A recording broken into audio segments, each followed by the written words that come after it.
there's scheduled times for us to catch up and build those relationships together. And I'm all in present when that's happening. But how can I get all of the information I need with the least amount of time taken out of their pocket and be as helpful as possible? That's how we try to approach it. Superclusters is where we demystify the secrets, stories, and tactics behind the money that moves the venture capital world. If you've clicked on this episode because you're curious on what the intellectual exercise looks like at 3 different endowments, at 3 different budgets, you're in the right place. What do you need at an $80 million endowment? What do you need at an $800 million endowment? And what do you need at an $8 billion endowment? What changes, what stays the same? And when someone tells you I'm motivated, how do you actually know they have long-term motivation? What questions do you ask? Finance by background, Trish Spurlin is the investment director at Babson's $800 million endowment covering private markets with a large focus on venture. In fact, 70% of their private equity portfolio is venture capital. Quite a unique strategy for an endowment to take. Why?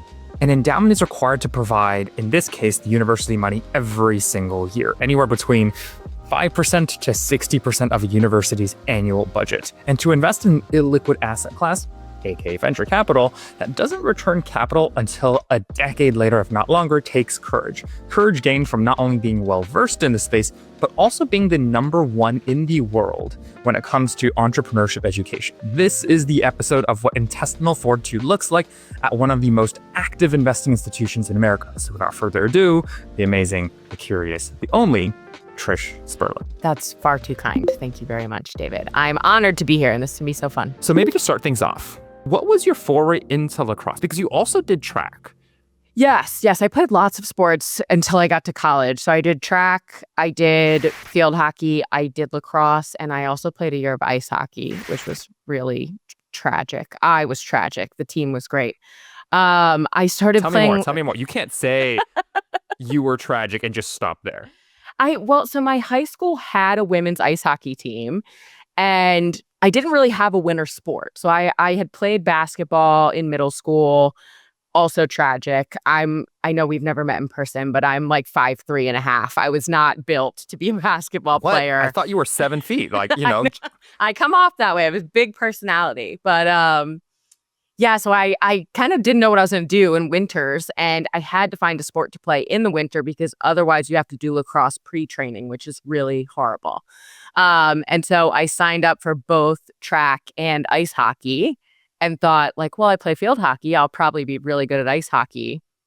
And I was not at all. It's really hard to skate. I was like not a great ice skater. I mean, I would have said that I was a fine ice skater until you have to do it and like play a sport at the same time.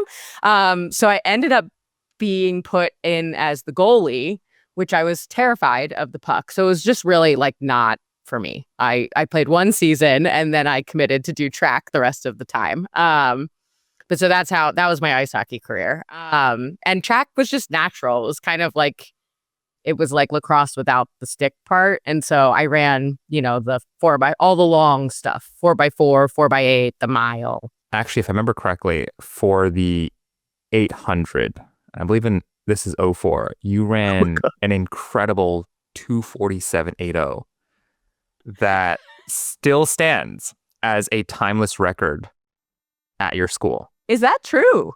That is true. Wow. That is fascinating. My dad will be so thrilled when he hears this. I had no idea. Yeah, I did. Track was something that came naturally to me. I considered briefly running in college. The reality of it was I just wasn't that good. And I don't say that to be humble, but when the records show otherwise, you literally can't say, you have no right to say that.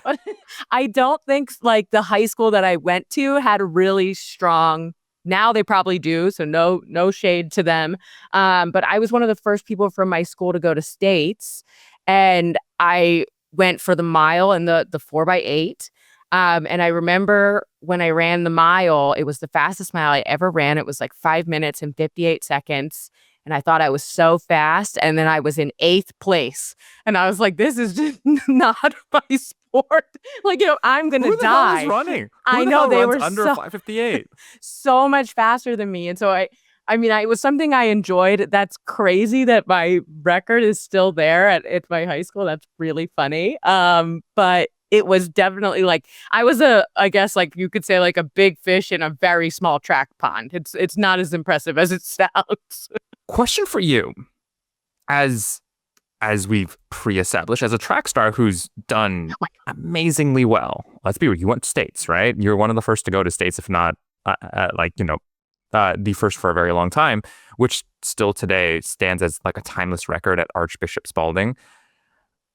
To being a core member of the 2010 NCAA National Champions for varsity lacrosse, as well as the 2011 first team All-American, how do you think about the relationship between a successful track record, no pun intended, maybe a pun intended, and an individual's sheer willpower to either go bigger or reinvent themselves? Or if you allow me to remix the question a little bit, in what ways does success fuel ambition and how does it inhibit drive and hunger? I think this is true most of the time. And there's evolutions to this, but I think success really kind of magnifies who people are.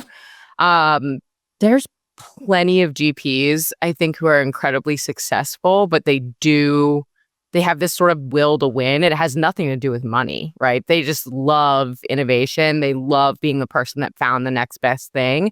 And I think kind of similar to sports, like if you took all of the money away from it, they're still going to do it, right? Like nobody plays lacrosse to make money. That's not a thing, right? But there's people who still strive to be the best at it. And I think the best, most successful GPs have that mindset. But I think like money is kind of like the byproduct of venture, right? It's not really necessary to be successful in it. But I think if you look at the most successful GPs, they often have money, which can lead you to ask the question, right? Why are you still doing this? And I think there's people where that question is still warranted. Of course, there are circumstances where people get complacent. I think having money changes your access to different types of resources. So oftentimes people can become less scrappy. You can see sort of bloating in team structure, things like that. But I think for the most part, that has more to do with the individual and how you underwrote them at the beginning than it does their success. Because I think the people that we thought we had pegged right that are now very successful still behave very similarly to how they did when we met them. What are the questions you would ask? I love how you've done the transition for us. Like, we've just moved into I figured you weren't, I mean, I ran track for like 1 year when I was 14. I thought, I might scoot us over. Yeah, no, thank you. Thank you for doing the transition for me. You made my life so much easier. In fact, I don't know if you want to start monologuing at this point. I've lost my job.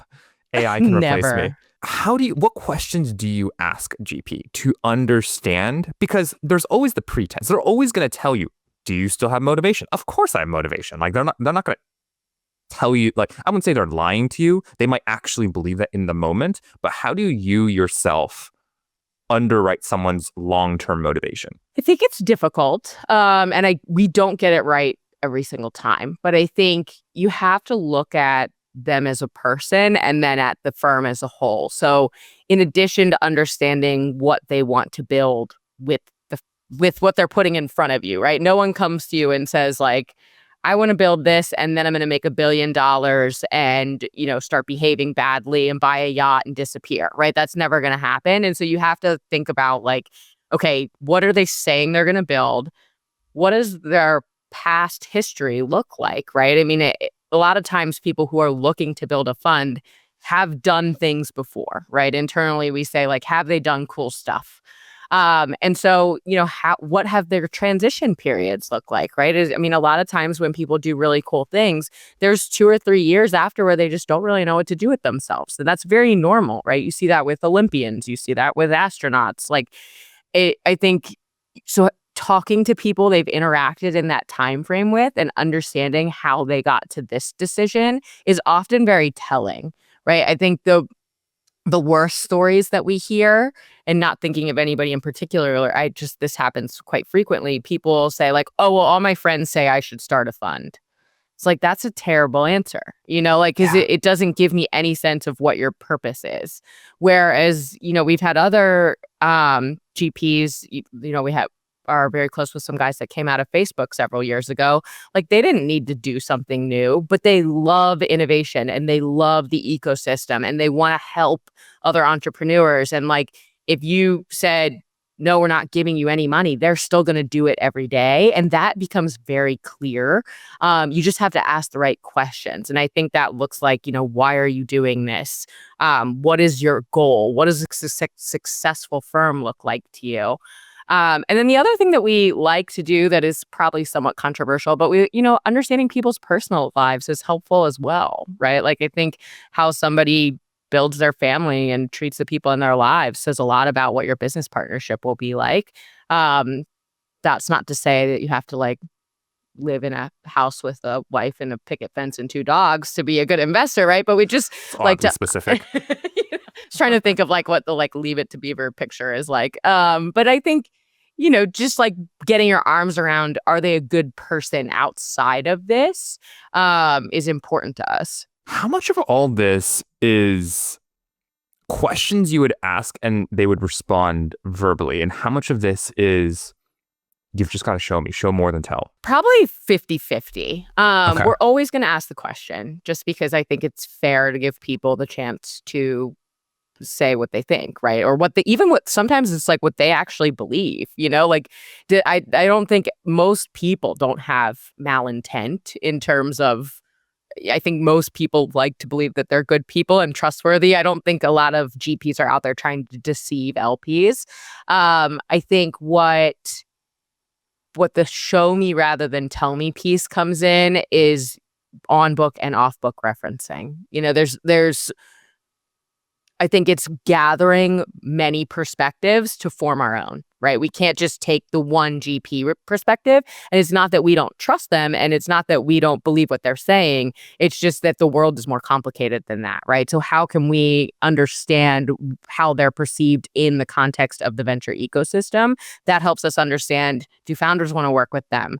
Are they going to be helpful with go-to-market strategy? All of these things are relationship driven. So show rather than tell is an equally as important part, in my opinion. There's a GP I met, this was like years ago. This is years before I even became an LP. I was still very much on like the venture investing and direct investing side of things that I've always thought was really interesting, because in many ways of what you're trying to underwrite in terms of a GP's motivation is what a GP is trying to underwrite for a founder's motivation. And one thing this person did, she was based out of the Midwest, was before we invest in a founder, I'm paraphrasing here, but before we invest in a founder, as part of our diligence process, I will go live with that founder for 1 week. Wow.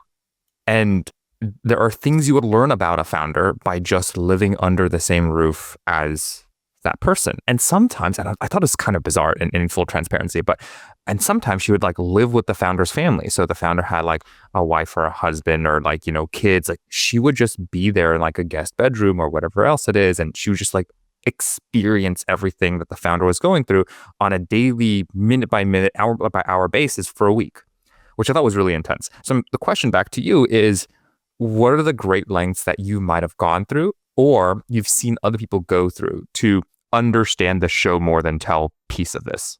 Okay. That's really intense. I feel like that has to be a really compelling term sheet to say, move into my house. I've not heard anything that intense before, but I do, this probably won't shock anybody, but there's a reason that LPs often ask to have meals with prospective GPs. It's pretty telling how somebody treats the people around them, right? When you're in a service environment, I think it can be obvious quickly how people value and stack rank themselves in society. Also, it's like oddly telling of how fast somebody orders, right? They're respectful of the other people around them, and so I think that's like stuff that I've noticed other people monitoring. And so I think people will often try to get GPs sort of out of their office, out of the comfort zone because I think there is something to the fact that when you are doing LP meetings, just like when founders are doing investor meetings, you're having a lot of the same conversations over and over again. And so if you've done 15 in-office LP meetings and we're all asking you the same questions, you kind of hone your talk track a little bit and you have sort of mastered it, right? And so I think a lot of my peers and us too will try to get in situations where we're engaging with those GPs outside of that talk track, just so we can get a sense of who they really are, right? And that's another reason that LPs love to meet people outside of fundraising cycles, because there is no talk track, right? You just have your update, and that's a little easier to understand. Chris Duvos, who is on this podcast as well, has The best. literally the best, and just like so fun to be around, like ridiculously fun to be around. I do agree with the talk track piece of it, but I forget if Chris told me this privately or I actually said this on the podcast, which is a lot of LPs look for the N+1 fund, right? So if you're raising a fund 2 right now, they're really not trying to come in at fund 2. They may opportunistically come in at it if they've built that relationship with you for an extended period of time. But really, if it's the first time you're meeting them, especially for a lot of institutions, it's like N+1, like I'll see you in fund 3, but this is part of the relationship building exercise we do now. And I think a lot of GPs don't fully empathize or understand where an LP is coming from in that sense. Are you allowed to angel invest outside of Babson? Yeah, definitely. So we have a lot of disclosure and stuff that I couldn't tell you all the logistics of if I tried, but I follow all of it. For the record, they Trish send me all the follows all of it. papers. I do all the check the boxes. But yeah, they're very like it's really not a conflict because Babson doesn't do any directs. And so it's not like, and I'm not of an angel caliber where I'm going to like snake deals from our managers. Right. And so if I was co-investing into a deal that our managers were doing, that would probably be a cause for concern. But outside of that, we're pretty much free to do whatever we want as long as we disclose it and as long as it's below a certain dollar threshold. Let me caveat this. The next question will solicit your opinion. This is not Babson's opinion and all that. Like, here's the disclaimer there. Yes. Thank you. I know Babson is like an $800 million like endowment, and 25% private equity, 75% liquid. In PE, I think 70% of your capital is in venture capital, writing 5 to 10 million checks, as you mentioned earlier, and you can go as low as $1 to $2 million checks. And first of all, not investment advice, purely for entertainment, informational purposes only. For a second, if you imagined you only had a tenth of that budget, so $80 million, what would change and what would keep its strategy? What would you keep as a strategy? Am I investing now on behalf of a hypothetical school or myself personally? Let's just change as few variables as possible. Let's say it's an $80 million hypothetical school. Let's say it's a K through 12 school that has charter school or something. Perfect. 80 mil. Yeah. So I think a lot would change, honestly. I think being, if I were to assume that this school has similar liquidity needs to Babson, then and is like long-term oriented, then I think you can take a little bit more risk and try to grow your pool of assets. But what I think you lose is you shrink down a pool of capital like that is really resources, right? Like what we do on the private equity side takes a lot of work.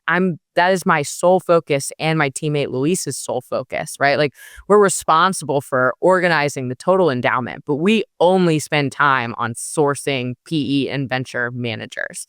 And so you can't do that at $80 million, right? And even if you could, you're probably looking at, let's say you bump your allocation up to 30% just to give yourself a little bit more capital. Like you're going to have to find managers that will take a very small check. When Babson started doing this, we were at 250 million, which I would argue is pretty small to be actively managing your private markets portfolio.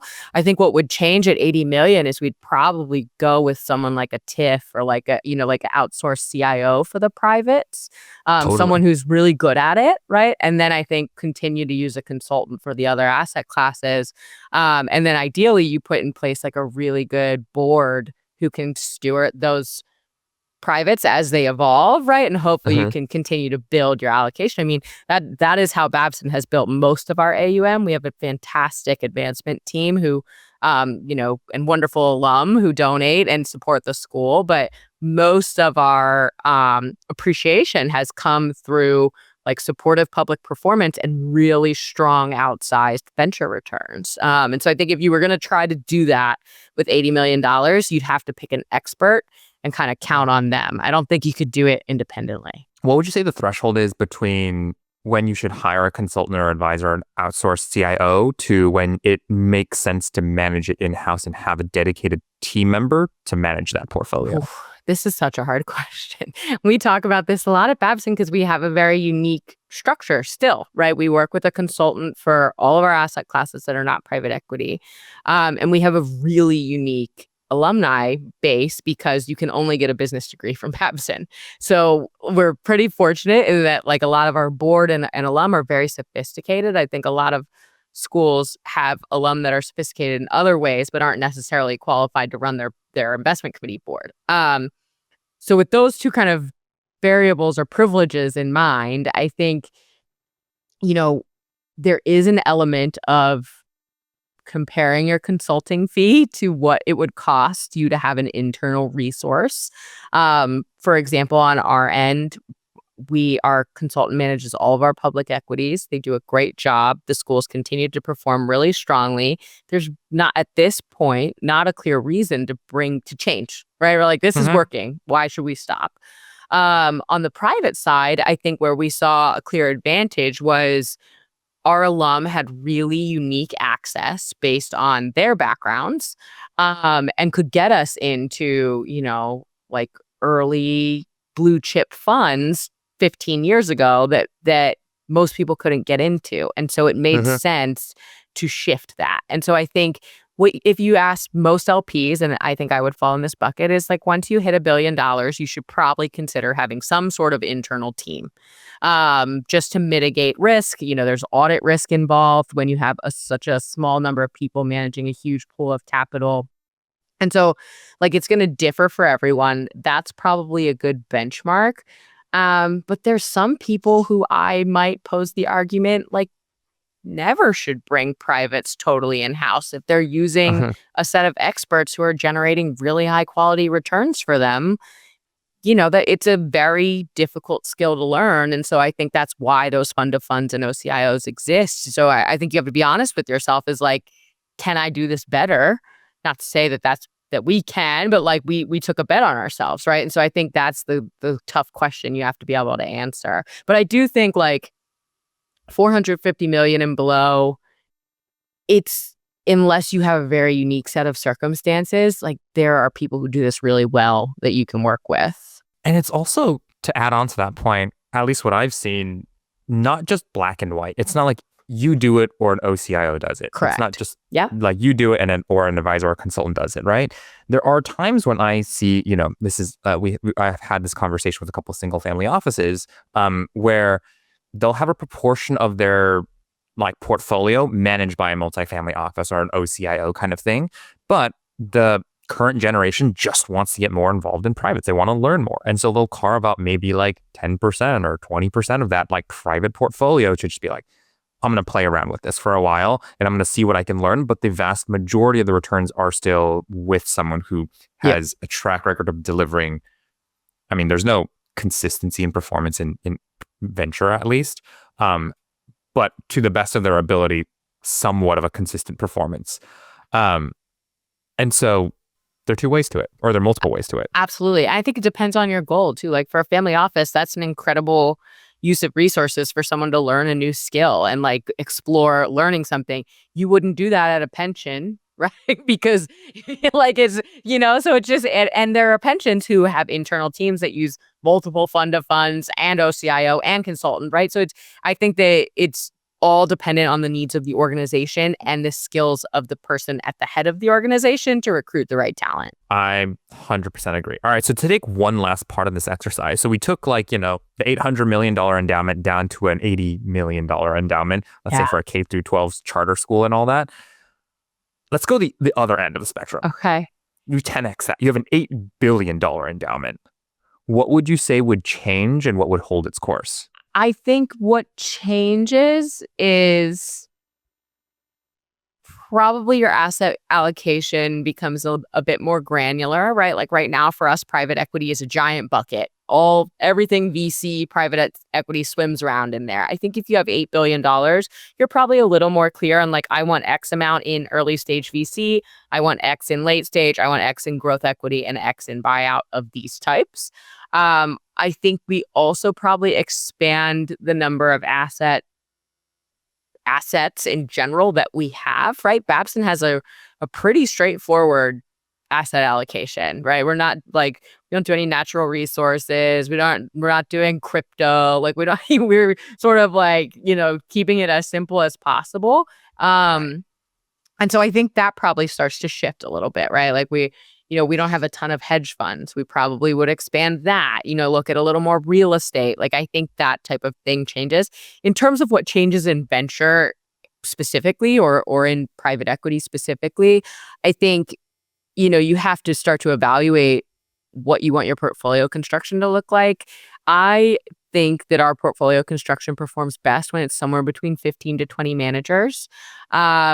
Obviously, your check size is going to increase significantly. So, like, I don't know, in a dream scenario, maybe you carve off a core portfolio and then you have a smaller pool where you can look at more sort of emerging co-investing ideas, secondaries, like creative on the margin, if you will, where right now we just don't have room for that, right? And another thing we don't do right now is we mainly invest in the U.S. because we don't have the capacity to diversify appropriately into a different strategy. So, that I think it opens up some wiggle room to explore these other things. You got to pick the right ones, but you have a little more room there. Yeah. What would you say margins might look like? Is that like 10% of the venture portfolio? Is that 20%? I'm not sure what the right answer there is. Okay. Probably somewhere between 5 and 10%. Hopefully we get to $8 billion one day and I can tell you. It's only a matter of time. Yeah. That's the goal, right? That's only a matter of time. I'll come back next year and we can talk about okay, if it's next year, I need to know what you did right. For 800 to 8 billion in 1 year, I need to know. You're going to spill all the secrets on this podcast.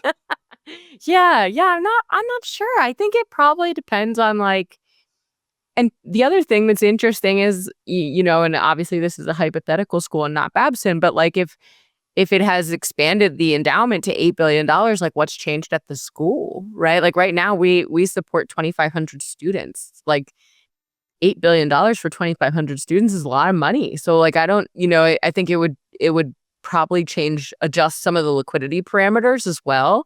That would drive, I would imagine, some of those decisions. I mean, who knows? Maybe you go a little less liquid. Maybe if your capital needs are more, you even end up cutting back your allocation, keeping your VC allocation about the same, I'm not sure. Yeah. Because right now you guys put what, 7% back into this, or for the school needs like 7% capital flows or something like that? Yeah, roughly that. It's like 6 to 7% of the operating budget is supported by the endowment, which I mean, the industry average is more like 30 to 50. So we have a very, the school functions very well, and we have a very sort of, I hesitate to say light liquidity requirement. But we have structured the endowment in a way that I am not often bumping up against liquidity concerns. Right. We've kept a very conservative posture. We're still about 70-30 liquid to illiquid. A lot of schools are 50 plus. And so that's afforded me a lot of wiggle room. Yeah. I mean, if Babson goes like, hey, you know what? We don't need just MBA students. We would also like to do a master's of engineering, or we would like to do like all these other things. That obviously steps up the requirement for what they would need in the near future to spend for the school. Yeah, absolutely. Fortunately, right now, they are just very close friends with Olin Engineering. They're like neighbors on our campus. And so you can kind of do like I'm pretty sure when I was there, you could do cross degree. You could go, if you were a student at Babson, you could go and take some classes at Olin as a part of your tuition. So they have a very good relationship with them. I know that wasn't what you were getting at, but when you said engineering, it just made me think of it. That's a good point, because my cousin is undergrad at Babson.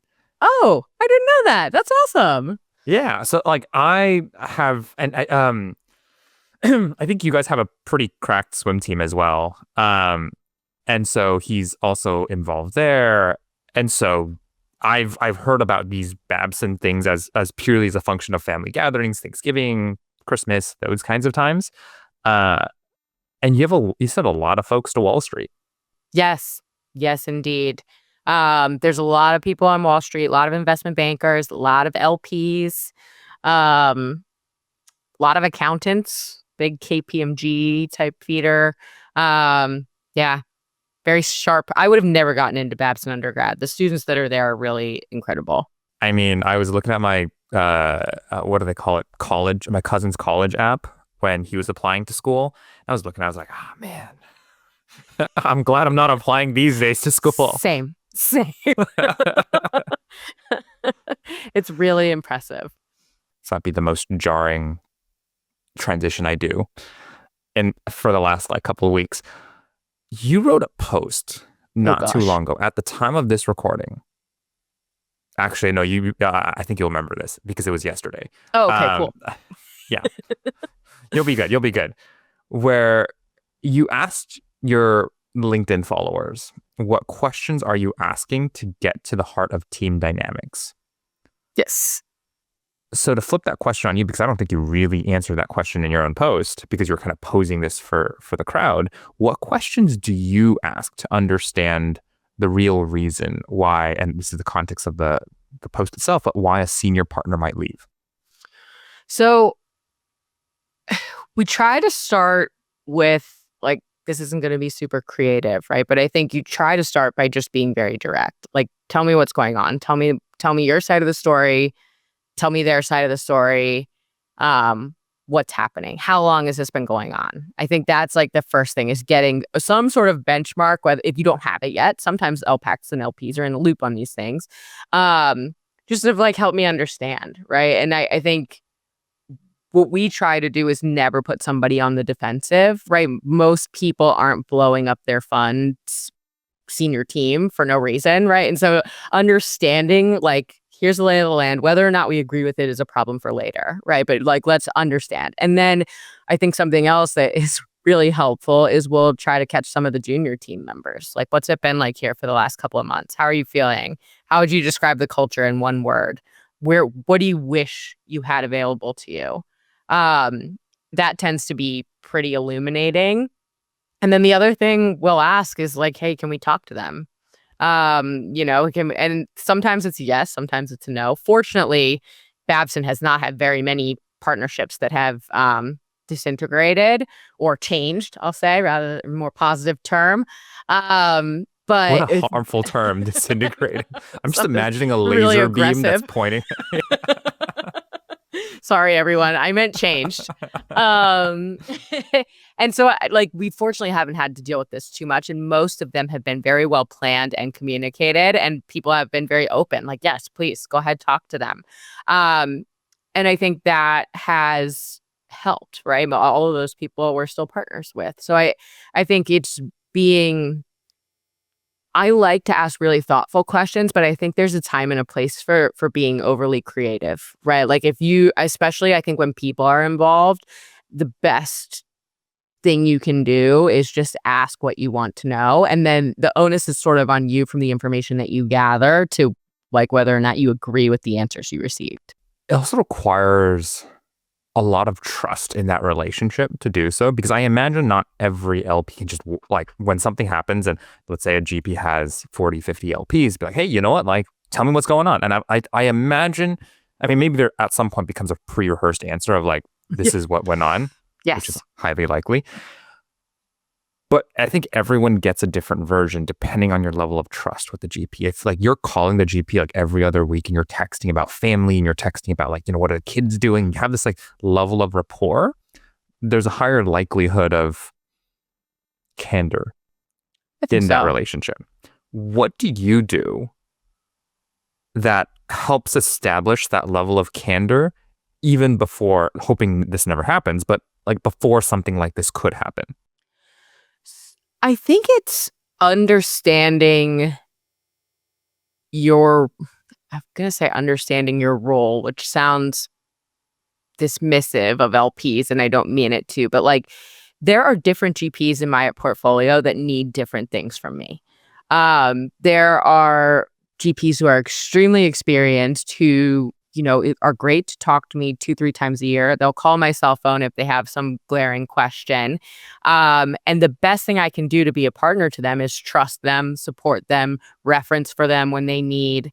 And, that's how you build trust. I think you can kill a relationship by trying to be too close, right? And so I think what we try to do is understand, where do we fit into this puzzle, right? Babson's a relatively small check, or $5 to $10 million check, which is meaningful to the school for sure, right? But when you're talking about hundreds of millions of dollars in a fund, like we have to understand that there's a sort of a mix of LPs, right? And they all play a different role.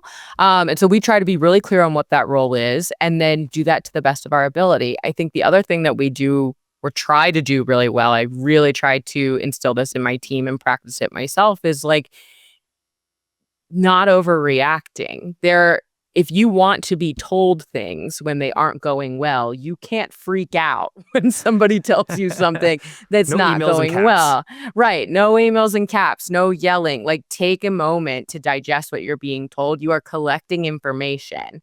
And then you can discuss that information when the time is appropriate, right? But we try not to jump down our GP's throats with every little bit that we learn.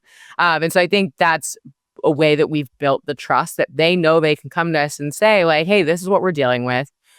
We have given them the trust that we believe they're going to handle it, right? And if not, we'll have told them that we don't believe that.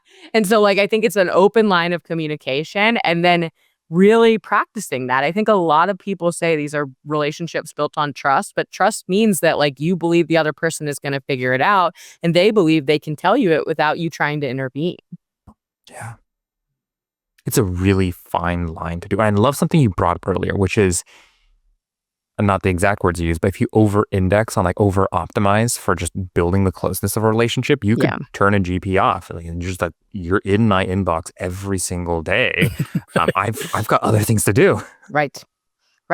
Yeah, no, I think that is something that it's a tough balance. I mean, of course, I want to be there as much as is helpful. But to your point, like, they have jobs to do. And that job is not to answer every single one of my questions or tell me about how their kid's baseball game went. Like, there's scheduled times for us to catch up and build those relationships together. And I'm all in present when that's happening. But I also don't want them to feel required to interact with me. Right. And so I think it's sort of understanding how can I get all of the information I need with the least amount of time taken out of their pocket and be as helpful as possible. That's how we try to approach it.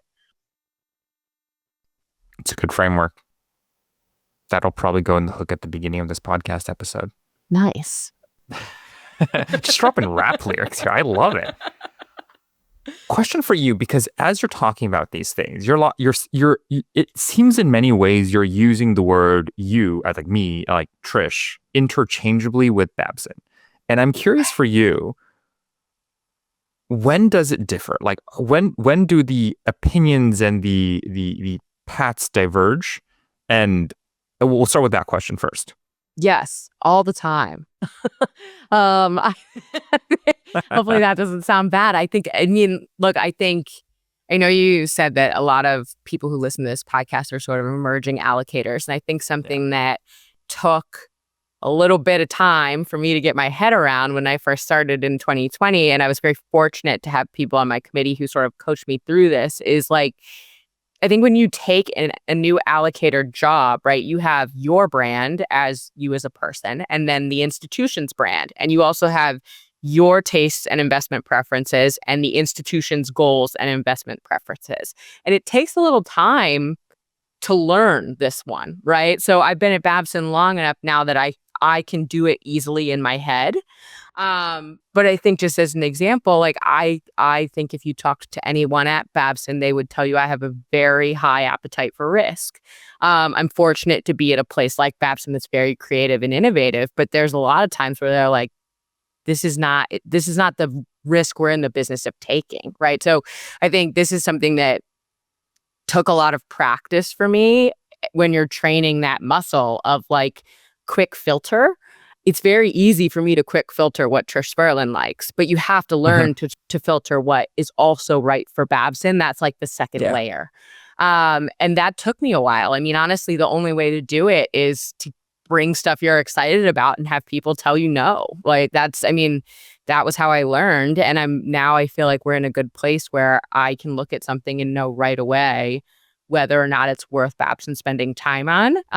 But this is also something that I'm constantly trying to get GPs to understand is like, just because I have to pass doesn't mean I don't believe in your idea or I don't think it's cool, and vice versa. Like just because, like we work with, less relevant to this podcast, but we work with several lower middle market buyout managers who do stuff like tree removal and paper manufacturing. Like, is that Trish Spurlin's thing that she wants to like read about and listen to podcasts about in her free time? No, but it makes good money. And so like we do it, And so I think you have to think about it as two separate buckets when you're honing your decision-making practice. And, I'm fortunate that Babson's the only place I've ever been an allocator, but I would imagine that it's the same thing when you change jobs, right? You have to learn the intuition of the institution in addition to your own, and then be able to bridge the gap. Otherwise, you're just like shoving a square peg in a round hole. I also love that you mentioned like tree removal and all that. Like the instant image I have here is just like deforestation. And then I should clarify, just because Babson is a very mission-driven organization, this is tree removal after storms. I'm glad you clarified that because, one, I am not an expert in buyout. Two, it's like, okay, I mean... No, we're very pro-tree. Very pro-tree at Babson. I feel like, going back to Chris Dubas, I feel like you'd get along swellingly. We do. And so, one of the things you mentioned earlier was there are risks in which you would appreciate that, like, Babson may not be best for their portfolio. What are types of things that get you really excited that maybe is not a good fit? Because one thing you said earlier was there's the Trish filter and then there's the Babson filter. And I don't know if this is semantics and I don't know if it's interchangeable in the sense of like it's Babson filter then Trish or Trish then Babson. But in the sense of like, let's say it's Trish then Babson, how do you know what's a good fit for Babson? And what are things that you get really excited about personally? Yes. So I tend to get really excited about things that I use and understand. So sports, that's a great example. I think Babson loves sports, right? But I think that the need in our portfolio, because so Babson's a pretty mature portfolio. We've been investing into venture for almost 15 years now. We have, I think, maybe 9 to 10 venture-specific managers in a portfolio of probably 13 active. And so we have a broad coverage, right? We have over 2,000 portfolio companies that make up our portfolio. And so when we think about something like sports, it's like, how many winners are there in the sports category? A lot, right? But then if you boil down to like what we actually want exposure to, anything that's in sports tech is likely being covered by one of our bigger generalist managers that we're getting exposure to. And do we need exposure to all the other stuff? I would say, yes, sports is a huge market category. It's recession resistant. People love it. But like, if we have one spot left, is that where it should go? Probably not just because I like it, right? And so that's kind of the push and pull. So that's a good example. I think health and wellness, consumer products is one that like I really enjoy following and spend a lot of time on. We candidly don't have a lot of consumer like product focused managers. It's a very difficult thing to scale for venture. And so I think, that's kind of, I would say, the biggest areas that come to mind. Still stuff we evaluate. And I think eventually there will be a time where Babson's AUM is large enough that we start to go down into those niches. But at 25% of $800 million, there's just not room for every interesting niche. This is also coming from the person who I believe when you applied to Babson, you had once wanted to start a venture fund on beauty, fashion, and lifestyle. So I can see the consumer stuff really falling in your territory. That is right. Yes, that's so funny. That feels like forever ago. And I've learned so much since then. I now probably would not have backed the thesis that I came to Babson with. You mean if you started, like this is like 2020, give or take, you came to Babson, hey, you know what? I want to start a venture fund for beauty, fashion, and lifestyle. Babson would like, look at you, like, I know. Well, and there's some that do that really well. I just had no business being that person, right? Like I was just like, oh, this venture thing seems interesting. I know a lot about finance, and these are the things I like. So I could probably find things that other people like. Like it was just such a, I think, innocent way for me to get involved. And the further down the path I got, the more I realized, like, wow, this is really complicated, right? Like you have to have like real reason and support behind investing in these things. I was very much more on like an angel path. All right. I need help. I need some help landing the plane here. So we're going to go in the back half. Thank you so much for all the stuff about Babson and how to think through this, because I am taking notes on the side here, and I need to revisit this later. But as we round the corner here, I'd love to go back into like Trish's life and Trish's story. And so to those who have, I'm curious for you, who have never had their tongues burned alive, how would you describe the marriage of aged peppers, habanero, garlic, and basil inside a bottle of Hank sauce? Oh my gosh. Hank sauce is delicious.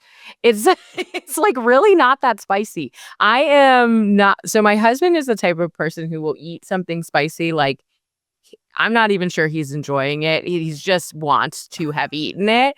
I am not like that. I am very, very picky eater. But Hank sauce is good. It's like kind of like a more flavorful, like if you've ever had like Crystal or Cholula, like that type of, so it's not like I would say anybody can eat it. But it's very good. You can buy it at any store in the Maryland area pretty much. But I need to fly yeah, out to Maryland just for this. It's a good one. I'll bring you a bottle next time I come out to California. I would love to. Okay, what they have a couple product offerings, so it's not just like one bottle. Like lots of flavors. Which one is the one that you like? I think there's a cilantro one as well. Mm-hmm. I like the camouflage one. Okay. I don't know what the flavor is of camouflage, but it's delicious. All right. I think I looked at it. I was like, interesting. It's like an interesting set of combinations. I was like, I wouldn't have expected it to, but I can imagine those flavors really working well with each other. I think the one that stood out to me the most was just like you have a, like, I forget what it's called, but it's like there's a cilantro Hank sauce. Yes, cilantro. There we go. Thank you. This is embarrassing that I know so much about Hank sauce. Maybe they'll sponsor me. No, maybe they'll sponsor you, because there was a period in time where you had some laptop stickers of Hank sauce. Oh man, that's a huge throwback. That was my startup job laptop. Hey, blast from the past, right? Speaking of Maryland, though, to those who have never experienced the boardwalk of Ocean City, where National Geographic actually named it the top 10 destination in America, can you paint a picture of the indelible mark K Coast or Surf Shop has just a few steps shy of the Jolly Roger? What does it have on you? I'm really shocked to hear that about National Geographic. The Ocean City Boardwalk is awesome. I recommend you visit. I'm not sure I would describe it as like a National Geography treasure. It is top 10. Very crowded, very loud. Peak people watching. Like if you want to see some crazy folks, you should sit in exactly that spot you just mentioned, right by the Jolly Roger at the inlet. It is like prime tourist area. There's a lot of cool stuff down there, a lot of cool little shops, and definitely worth like a walk down. But like when we're there in the summertime, we don't go there all that frequently unless it's like awesome to go for like a run on the boardwalk before 10 a.m. Oh man, I'm just like the imagery in my mind. I've got to come out to where you guys are. You should. So last question here. And it's a quote I really like ever since I found it. It's a quote from The Office, which is, I wish there was a way to know you're in the good old days before you've actually left them. Yeah.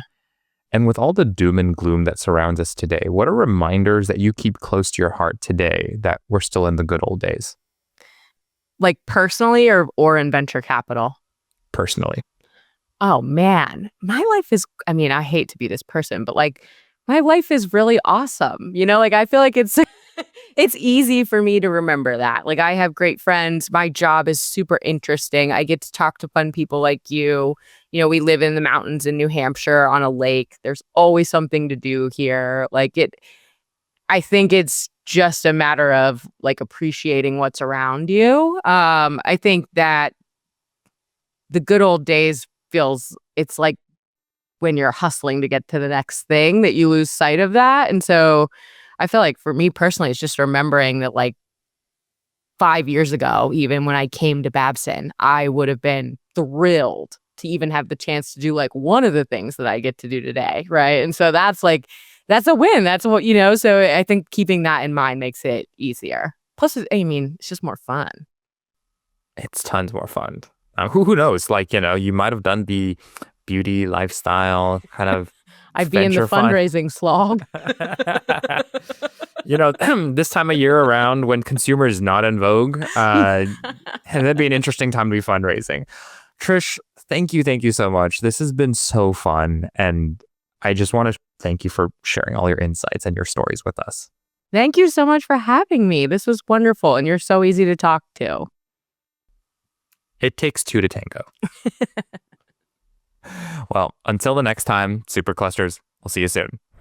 And your research is insane. I didn't even know half that stuff about myself. Hey, Superclusters fans, you've made it past the snap. You didn't disappear yet. So I have a mini message for you. And so if you enjoyed today's episode, all I ask are 3 small things. 1, there's a little red subscribe button down there on YouTube. If and only if you enjoyed this episode, that's the button to click, and you'll get many more presents, insights, and brilliant minds delivered to you just like this one very, very soon. 2, if you could do me a favor, let me know down in the comments what your favorite moment from this episode was. Was it the Hank sauce? Was it how to underwrite managers' motivations? Was it the 3 different endowments at 3 different budgets? 3, it'd mean a lot to me if you could share this with one other friend who could gain a lot from today's cosmos of insights. And let me know down in the comments if there's anything I should have asked Trish. And if there's enough interest, we'll bring Trish back. I promise to record 100 episodes of Supercluster, so every comment, question, and review helps me make this experience more meaningful and helpful to you, and makes investing adventure a little less scary and a lot more friendly. And lastly, I want to share a quick disclaimer. The views expressed in this podcast are for informational and educational purposes only, and are solely the views of myself and the guest alone. They are not representative of any organization that we are a part of. None of the views expressed herein constitute legal, investment, business, or tax advice. Any allusions and references to funds or companies are for illustrative purposes only and should not be relied upon as investment recommendations. Consult a professional investment advisor prior to making any investment decisions. So that's it for me. If you want more, this left video is something that we think you'll like. And the right one is our latest one if you haven't seen it yet.